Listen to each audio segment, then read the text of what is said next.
हम लोग जानवरों से भोजन कैसे प्राप्त करते हैं उसके बारे में पहले पार्ट में पढ़ चुके हैं। अब हम लोग दूसरे पार्ट में पढ़ेंगे भोजन के रूप में पौधों के भाग और जंतु उत्पाद।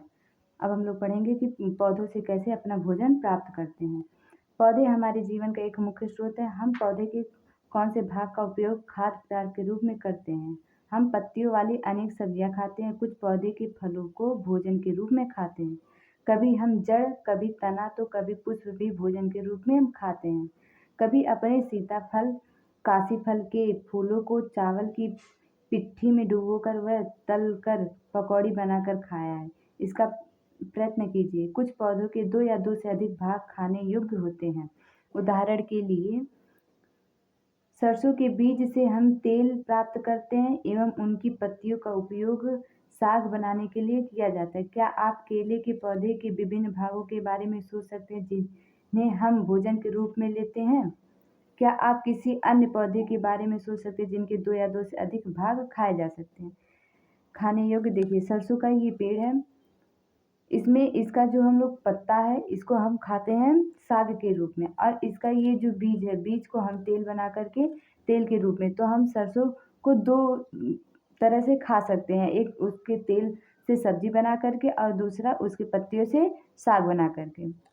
इसमें देखिए फूल पाया जाता है, फल पाया जाता है और तना पाया जाता है, पत्तियां पाया जाता है, कली भी पाया जाता है और नाट भी पाया जाता है। जो दोनों को कनेक्ट करता है, पत्ती और पेड़ डंठल से जो कनेक्ट करता है उसे नाट कहते हैं। और इंटरनाट जो पत्ती और दूसरे जगह पत्तियों से कनेक्ट स्पेस को इंटरनाट कहते हैं। आइए अब हम आगे देखते हैं। शायरी 1.3 हम लोग देख चुके हैं। अब आगे देखते हैं। मैं सूचीबद्ध सभी खाद्य पदार्थ में उन घटकों की छांटिए जिनका मुख्य स्रोत पौधे हैं। ये पौधों के किन भागों से प्राप्त होते हैं? खाद्य पदार्थों और पौधों के भागों को शायरी 1.4 के अनुसार सूचीबद्ध करें। जैसे बैगन का भरता, बैगन की भरता जब बनता है तो उसमें मिर्च पड़ता है, मसाले पड़ते हैं और कई अन्य उसमें सामग्री पड़ती है, और ये पौधे के फल भाग से प्राप्त किया जाता है। इसमें क्या और पड़ता है? बैगन का भरता बनाने में तेल, मूंगफली, सरसों, सोयाबीन या अन्य किसी अन्य पदार्थ से भी उनका स्रोत प्राप्त किया जा सकता है। उसी तरह हम कई तरीके से बना सकते हैं। जैसे और चीज़ हो गया, सरसों तो हम लोग देखे ही हैं। सरसों के बीज से हम लोग तेल निकालते हैं और उसके पत्ते से साग बना करके खाते हैं। आइए हम आगे और देखते हैं। आपने आसपास के अनजान पौधों पर यह देखने के लिए परीक्षण ना करें कि वे खाने योग्य हैं। कभी कभी कुछ पौधे विषैले भी होते हैं। हमने देखा कि हमारे आसपास बहुत प्रकार के पाए जाते हैं पेड़ पौधे, लेकिन कुछ पेड़ पौधे खाने योग्य होते हैं और कुछ पेड़ पौधे बहुत विषैले होते हैं, इसलिए हम सब पर परीक्षण नहीं कर सकते। क्रियाकलाप 5 में देखते हैं। मूंग अथवा चने के कुछ सूखे बीज लीजिए। अब इनमें से कुछ बीजों को जल से भरे एक पात्र में डाल दें और तथा 1 दिन के लिए छोड़ दीजिए। अगले दिन जल को पूरी तरह निकाल दें और बीज को गिलास में रख दें। उन्हें एक गिलास के कपड़े में लपेटकर एक ओर रख दीजिए। अब क्या आप बीजों में कुछ परिवर्तन देखते हैं? क्या यह छोटी सी सफेद संरचना बीज से बाहर निकल आती है? यदि हाँ तो बीज अंकुरित हो गए हैं। जब हम मूंग या फिर चने को एक गिलास में ले लेते हैं और उसे रात भर पानी में भिगो देते हैं। भिगोने के बाद उस मूंग को या चने को बाहर निकाल लेंगे। बाहर निकालने के बाद फिर उसे कपड़े में रख करके कपड़े में लपेट करके रख देंगे। उसके अगले दिन देखेंगे उसमें सफ़ेद सफ़ेद कुछ बारीकी सा दिखने लगेगा, जिसे हम अंकुरण कहेंगे, और वो बीजों में अंकुरण आ जाएगा। यदि नहीं तो उसके बाद बीज आ जाते हैं तो वो खाने योग्य हो जाते हैं जब उसमें अंकुरण आ जाता है।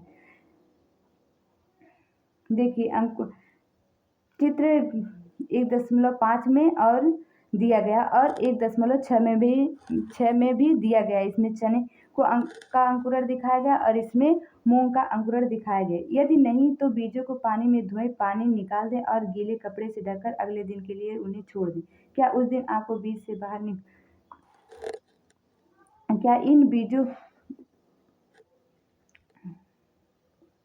क्या उस दिन आपको बीजों से बाहर निकलता हुआ कुछ छोटा सा अंकुर दिखाई देता? अंकुर को सावधानी से धोकर आप इन्हें खा सकते हैं। उबाले भी जा सकते हैं। इनमें कुछ मसाले मिलाकर उन्हें खाने योग्य स्वादिष्ट अल्पाहार तैयार किया जा सकता है। क्या आप जानते हैं कि शहद कहाँ से प्राप्त होता है? यह कैसे उत्पत्ति होती है? क्या आपने एक मक्खी का छत्ता देखा है जहाँ बहुत सी मधुमक्खियाँ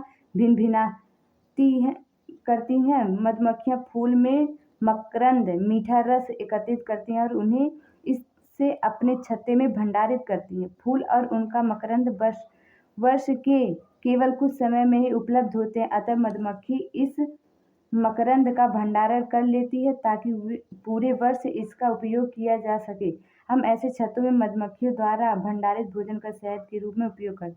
जब मधुमक्खियाँ फूलों से अपना रस चूस लेती हैं, उसके बाद अपने छत्ते में ले जा कर के एकत्रित करती हैं और एकत्रित करने के बाद वो पूरे साल अपने उस रस को चूसती हैं और अपना भोजन उसी से प्राप्त करती हैं। अब हम देखेंगे जंतु क्या खाते हैं। क्या आपके घर में कोई ऐसा पालतू पशु है जिसकी आपकी देखभाल करते हैं? कुत्ता, बिल्ली, भैंस या बकरी? फिर आपको इसकी जानकारी भी अवश्य होगी कि आपका पालतू जानवर क्या खाता है। अन्य जंतु क्या खाते हैं? क्या आपने कभी गिलहरी, कबूतर, छिपकली या छोटे से कीट को खाना खाते देखा है? आइए हम गिलहरी 1.5 में अनेक जंतुओं के नाम लिखे गए। उनमें से कुछ जंतु द्वारा खाए जाने वाले भोजन भी लिखे गए। सारणी में रिक्त स्थानों की पूर्ति करिए। जैसे देखिए, हमने देखा होगा कि हमारे घर पर कोई ना कोई जानवर जरूर पालते हैं सब लोग। जैसे कुत्ता हो गया, बिल्ली हो गया, चूहा भी हम लोग के घर पाया जाता है, गाय, भैंस, बकरी, कुछ भी जो भी चीज़ें हम लोग पालते हैं। क्या हमने देखा कभी वो लोग क्या खाते हैं क्या नहीं? तो आज हम लोग उसके बारे में देखेंगे। जैसे भैंस क्या खाती है? घास खाती है, खली, भूसा, अनाज, पत्ती खाती है। बिल्ली क्या? छोटे जंतु खाती है, पक्षी और दूध खाती है। चूहा क्या? फल भी खाते हैं और अनाज भी खाते हैं। शेर जैसे हो गया, छोटे बड़े जंतु भी खाता है। बाघ भी जंतु खाता है। और मकड़ी ये छोटे छोटे कीट मकोड़े खाते हैं। छिपकली भी कीट मकोड़े खाते हैं। गाय जैसे हमारी शाकाहारी होती है, घास खाती है, खली, भूसा, अनाज, पत्तियाँ खाती है। मनुष्य हमारा सर्वाहारी होता है, ये सब कुछ खाता है, मांस भी खाता है और सब्जी वगैरह, घास नहीं, साग और हरी चीज़ खाता है। और तितली ये भी कीट और फूलों से रस चूसकर अपना भोजन बनाती हैं। कौवा ये भी अन्य जीवों को मार करके छोटे छोटे कीटों को खाता है। और अन्य भी जीव ऐसे बहुत सारे हैं जो हमारे पृथ्वी पर पाए जाते हैं, अपना भोजन किसी न किसी तरह से ऐसे प्राप्त करते हैं। फिर से 1.5 को अध्ययन से देखिए और इनके जंतुओं को 3 वर्गों में विभाजित किए। पहले वर्ग केवल उन जंतुओं के नाम लिखिए जो केवल पौधे और पादप उत्पाद खाते हैं, जैसे शाकाहारी कहते हैं। जैसे कुछ जंतु होते हैं जो सिर्फ शाकाहारी कहलाते हैं। जैसे हमारी गाय हो गई, भैंस हो गई, ये हमारी शाकाहारी जंतु कहलाएंगे क्योंकि ये सिर्फ हरी चीज़ें खाती हैं। यहाँ पर कुछ जंतु ऐसे हैं जो दूसरे प्राणियों को खाते हैं, उन्हें दूसरे वर्ग में रखे जाते हैं।